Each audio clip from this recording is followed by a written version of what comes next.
bien chicos, el día de hoy vamos a hacer una clasecita de hidrostática. Y para eso vamos a pasar a definir qué es la hidrostática. La hidrostática se encarga de estudiar a los líquidos en reposo. Y cuando hablamos de líquidos nos referimos al agua o a otras sustancias, no necesariamente al agua. Para poder entender, en este caso, el comportamiento del agua, necesitamos conocer algunos conceptos previos, como por ejemplo la densidad. La densidad, en este caso, se va a simbolizar con una letra griega ρ y nos indica o mide la relación que hay entre la masa y el volumen. Eso quiere decir que la densidad se puede calcular dividiendo la masa y el volumen. La masa debe estar expresada en kilogramo y el volumen debe estar expresado en metro cúbico. Son las unidades que se debe trabajar en el sistema internacional. Vamos a darte algunos datos importantes con respecto a la densidad. La densidad, por ejemplo, del agua es 1000 kilogramos por metro cúbico. En realidad, la densidad del agua sale 1. La demostración se va a hacer a continuación. Para hallar la densidad del agua, necesitamos saber cuánta es la masa y el volumen, ¿no? En este caso la masa es 200 gramos y su volumen es 200 mililitros. Dividimos, en este caso, la masa entre volumen y va a salir 200 entre 200. Eso me sale 1. Solamente para el agua se cumple que su masa y su volumen son iguales, ¿no? Entonces por eso es la razón que la densidad del agua sale 1. Pero obviamente nosotros trabajamos en kilogramos por metro cúbico. Entonces por eso se multiplica por 1000 y la densidad del agua sería 1000. Chicos, entonces ya saben que la densidad del agua en el sistema internacional es 1000 kilogramos por metro cúbico. Muy bien chicos, recuerden que ese datito usted lo debe manejar, no te lo va a dar en las preguntas, ¿ya? Como un datito adicional, también te voy a dar la densidad del aceite, que sería 800 kilogramos por metro cúbico. Te das cuenta que la densidad del aceite es un poquito menor que el agua. Eso significa que el agua obviamente es más denso que el aceite, ¿ya? El agua es más denso que el aceite. Si, por ejemplo, en un recipiente vamos a vertir ambas sustancias, ¿qué es lo que sucede? Lo que va a suceder es que el más denso vaya a la parte de abajo y el menos denso va a fluir, ¿no? Por eso, es la razón, cuando nosotros mezclamos agua y aceite en un recipiente, el agua va abajo y encima va el aceite, ¿ya? Es por la densidad. ¿Estamos de acuerdo, chicos? Muy bien, entonces no se olvide, la densidad se calcula masa entre volumen, ¿ya? Es una simple división y nos indica el comportamiento del líquido, ¿no? Que si es denso, menos denso, más denso, ¿no? Y obviamente cuando usted calcula la densidad lo debe expresar en kilogramos por metro cúbico. Muy bien señores, otro concepto importante también a tener en cuenta es la presión, ¿ya? Para que me entiendas mejor la presión les voy a hacer una pequeña simulación. Esta es una fuerza, le voy a aplicar a esta mesita y ustedes me van a decir qué es lo que estoy haciendo, jóvenes. Estoy presionando, muy bien.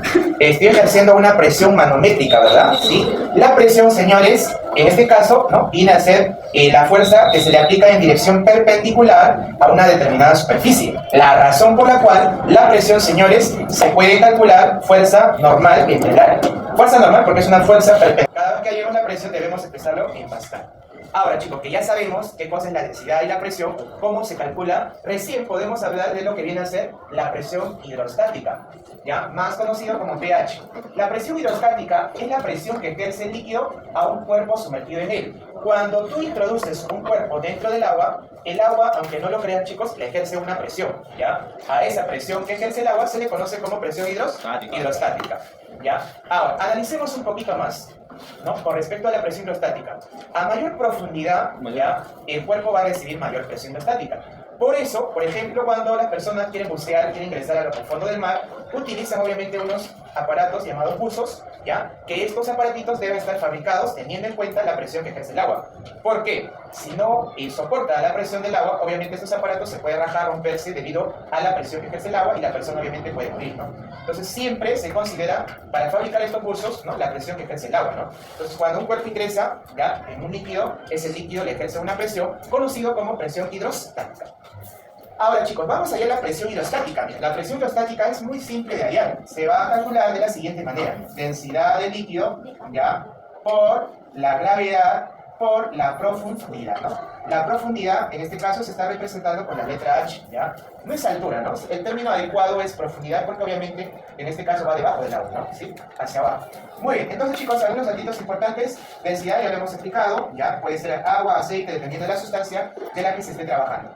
La gravedad es un dato que ya nosotros lo conocemos en el planeta Tierra. La gravedad, para casos prácticos, es 10 metros por segundo al cuadrado. La profundidad es lo que te deben dar generalmente las preguntas, ¿no? Y obviamente se mide en metros. ¿Ya, chicos? Muy bien, entonces esta es la presión hidrostática, presión que ejerce el agua o el líquido a cualquier cuerpo que está sumergido dentro de él, ¿ya? Entonces a partir de ahora ya ustedes saben que el líquido también ejerce una presión, conocido como presión hidrostática. Muy bien, chicos. Ahora, también si hablamos de presión hidrostática, podríamos hablar de la presión atmosférica. ¿Saben qué cosa es la presión atmosférica, chicos? No. ¿No saben? Muy bien, el día de hoy vas a aprender. La presión atmosférica es la presión que ejerce el aire, ¿ya? Es el peso del aire que hay sobre cualquier punto o lugar de la Tierra, ¿sí? Nosotros estamos acostumbrados a una presión atmosférica que generalmente es 10 a la 5 pascal, porque nos encontramos en Lima, ¿no? En este caso que estamos a nivel del mar, ¿ya? Entonces, no te olvides, la presión atmosférica a nivel del mar es 10 a la 5 pascal. Pero a medida que uno va, obviamente, alejándose del nivel del mar, la presión atmosférica va a ir cambiando, ¿no? Por eso, por ejemplo, la parte sierra, donde obviamente nos encontramos a mayor altura, ¿no? La presión atmosférica varía, ¿no? Es menor la presión atmosférica. A mayor altura, la presión atmosférica es menor. Por eso, cuando la gente va a la sierra, ¿no? Le choca, le falta aire, porque la presión atmosférica, obviamente, es diferente a la que uno está acostumbrado, en este caso a nivel del mar, ¿no? ¿Ya? Entonces, ya sabes, a mayor altura, la presión atmosférica es menos. Hay menos aire, por lo tanto, hay menos presión atmosférica. Muy bien, chicos, entonces, hasta ahora, ¿no? Ya sabemos que es la presión estática y la presión atmosférica. La presión atmosférica se puede medir con aparatos, ya no necesitas hacer cálculos, hay aparatitos aplicativos que miden la presión atmosférica, ¿no? Muy bien, señores. Ahora, si en alguna pregunta nos piden hallar la presión total, ya, la presión total simple y sencillamente hallamos de la siguiente manera: presión hidrostática más la presión atmosférica. Por ejemplo, ¿no? En esta gráfica nos pueden hallar la presión total en este punto. En este punto tú podrías decir, profesor, hay presión hidrostática. No, señores. Aparte de la presión hidrostática hay aire. Ese aire también ejerce presión. Entonces, si te piden hallar la presión total en este punto, sería presión hidrostática más la presión atmosférica. Y la presión atmosférica ya sabemos que es 10 a la 5 pascal. Muy bien, chicos, entonces vamos a ver dos aplicaciones recontra importantes de la hidrostática en la vida real. Ya tenemos en este caso los famosos vasos comunicantes y las prensas hidráulicas, que lo usan generalmente los mecánicos, ¿no? En los diferentes talleres. ¿Ya? Primero hablemos de los vasos comunicantes. Acá tenemos un vaso comunicante en forma de U que generalmente se usa en los laboratorios. Se usa para mezclar dos o más sustancias. Como usted puede visualizar en la gráfica, tienes dos sustancias, ¿no? ¿Ya? Tienes un líquido 1 y un líquido 2. ¿Qué es lo que se cumple en un vaso comunicante? Se cumple un principio muy importante, señores, ¿ya? Eso lo voy a colocar en la parte de abajo. Primero, decirte, ¿no?, que este vaso comunicante, ya, repito, contiene dos líquidos. Y para saber que se cumple, vamos a hacer lo siguiente. Vamos a ubicar dos puntos en el mismo nivel, ¿ya? Ahora, además de ubicar dos puntos en el mismo nivel, estos dos puntos deben estar contenidos en el mismo líquido. O sea, debe estar, si las siguientes aguas, debe estar en ambos puntos en el agua, ¿no? Estratégicamente, uno de los puntos se ubica en la interfase. La interfase es el punto de que están ambos líquidos, ¿ya? ¿Sí? Entonces, chicos, debe cumplirse lo siguiente, ¿no? La presión total en este punto debe ser igual a la presión total en este punto. Es importante aclarar que debe ser el mismo líquido, ¿ya? ¿Por qué? Porque obviamente la presión que ejerce el agua, como el aceite, no es la misma, ¿no? Entonces, aquí y aquí no hay presiones iguales, presiones totales iguales, no son, ¿no? Para que suceda esto, presión total en ambos puntos iguales, los dos puntos deben estar en el mismo líquido, ¿correcto? Pues ya saben cómo hay la presión total, ¿no? Presión hidrostática más la presión atmosférica. Entonces, esto es una aplicación de la hidrostática, ¿no? En este caso conocido como vasos comunicantes. Otra aplicación, chicos, es la prensa hidráulica. La famosa prensa hidráulica que utilizan los mecánicos para levantar objetos pesados, como por ejemplo un auto o no sé, ¿no? ¿Cómo funciona este aparatito, no? En realidad es una aplicación del principio de Pascal, ¿no? Mira, observa. Es muy parecido al vaso comunicante, solo que la diferencia es que las prensas hidráulicas, a diferencia de los vasos, contienen un solo líquido, ¿ya? Y lo que sucede es lo siguiente, mira. Tiene dos pistones, dos aberturas, ¿ya? Y lo que se cumple, ¿no? La presión en estos dos puntos son iguales, ¿ya? La razón por la cual, ¿no?, si aquí ingresa una fuerza 1, ¿no?, entre área 1 va a ser igual a la fuerza 2 que sale por aquí entre área 2, ¿ya? Porque las presiones en estos dos puntos son iguales, ¿no? Y recuerden que la presión es fuerza entre área, ¿no? Entonces, fuerza entre área es igual a fuerza 1 entre área 1 es igual a fuerza 2 entre área 2.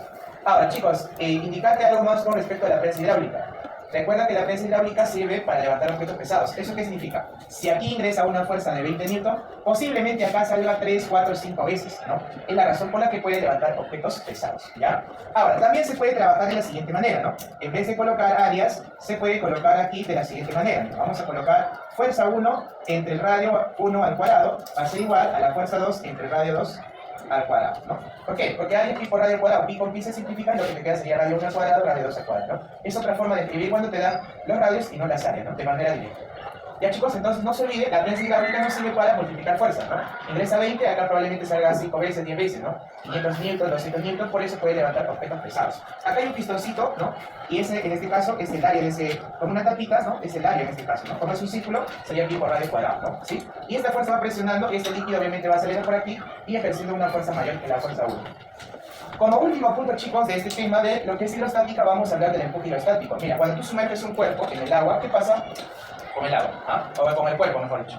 Tú sumerges, el agua le ofrece una fuerza, ¿verdad? ¿Cómo se llama esa fuerza? Fuerza de empuje, ¿ya? A cualquier cuerpo que tú lo sumerges en el agua le ejerce una fuerza de empuje. Siempre se la fija con una flecha hacia arriba, ¿no? Por eso el agua te bota, ¿no? ¿Sí? Hace flotar a los objetos. Este empuje hidrostático se calcula de la siguiente manera: densidad de líquido por la gravedad por el volumen sumergido. Mira, no está sumergido toda la esferita, está sumergido una parte, ¿no? Ese sería el volumen que se coloca. Como una aplicación, chicos, de este tema, vamos a ver dos problemitas, ¿ya? La pregunta número 1 nos dice: determina la presión hidrostática que experimenta un buzo situado a 60 metros, ¿ya? Muy bien.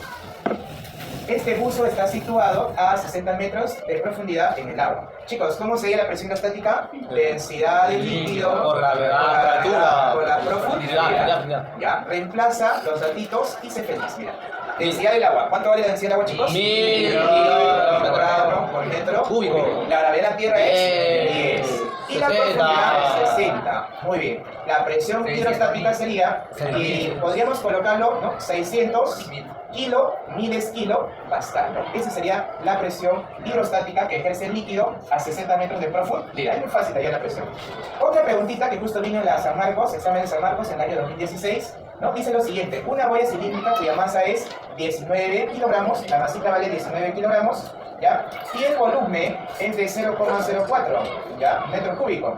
La pregunta dice: calcule la densidad del material con el que fue construida la boya. Bueno, para hallar la densidad simple y sencillamente dividimos, y para obviamente vamos a multiplicar arriba y abajo estratégicamente por 1000 para poder desaparecer los decimales, ¿ya? Arriba me estaría quedando 1900, eliminamos 2 ceros y corremos 2 comas hacia la derecha, me estaría saliendo 4. Muy bien, si dividimos esto, ¿cuánto nos sale, chicos? A ver, 75 kilogramos por metro cúbico. Esa sería la densidad en este caso, ¿no? Muy bien, chicos, eso sería todo por hoy. Entonces espero que esta clase les haya quedado, ¿no? Claro. muy bien chicos, esta clase merece 5 estrellas. Chicos, esta clase no se puede ver